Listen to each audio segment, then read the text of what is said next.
What's up everybody, Lucas here, welcome back to my channel. I'm in the locker room, which means one thing and one thing only. It's time to take a look at my shoe rotation for this week and what's in my bag or what's in my locker room currently. I'm also going to add a little day in the life story because I got doping tested today, which is something that happens in professional leagues all over the world, and I'm going to take you through it a little bit just because there aren't as many new shoes.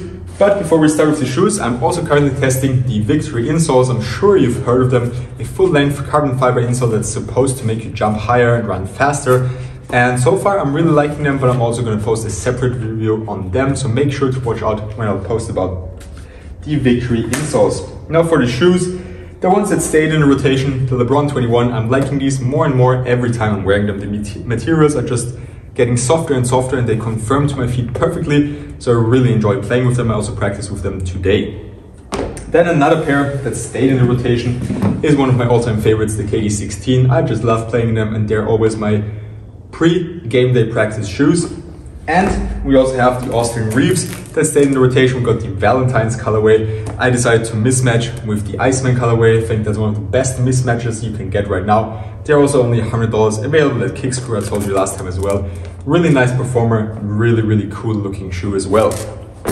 Then for some new additions, we have from New Balance the Fresh Foam BB Volume 2. It's a really long name, but in my opinion that's one of the coolest looking shoes I have in my collection. I already liked the Volume 1, but I used them as off-court shoes mainly because I love the style and I didn't have any New Balance off-court sneakers anyways.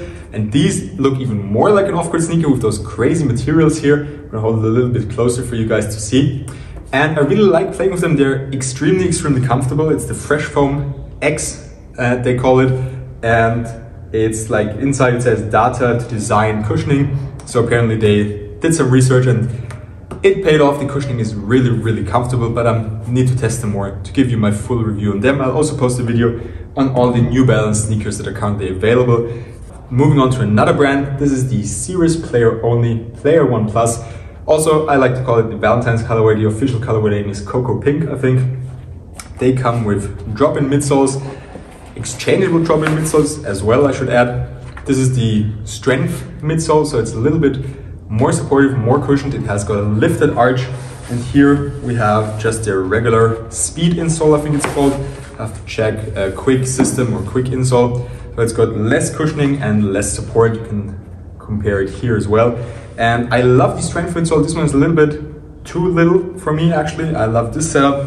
And as I said, you can take the insole of this shoe and put it in this shoe. It's interchangeable, which makes them really cool. Performance is very similar to Kobe's, especially for this model. Reminds me a lot of the Kobe 8 or Kobe 9.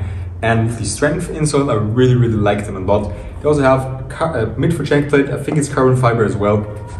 And the upper is very comfortable, conforms to your feet as well. So I'm really enjoying playing them so far. And I'll also post a review about the Player 1 Plus and the other shoe I just teased already, which is the Game 1 in this really nice apple colorway, green apple colorway. You have a little apple here in the back. I really enjoy playing them as well. The outsole durability is insanely good, so these are definitely one of the best options you can have for outdoor basketball.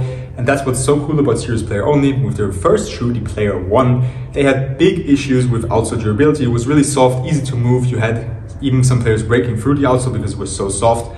And they listened to the feedback, they listened to the consumers and to the people testing them more thoroughly. And they changed up. On this pair already, it's also gotten way better, and this one is even crazier.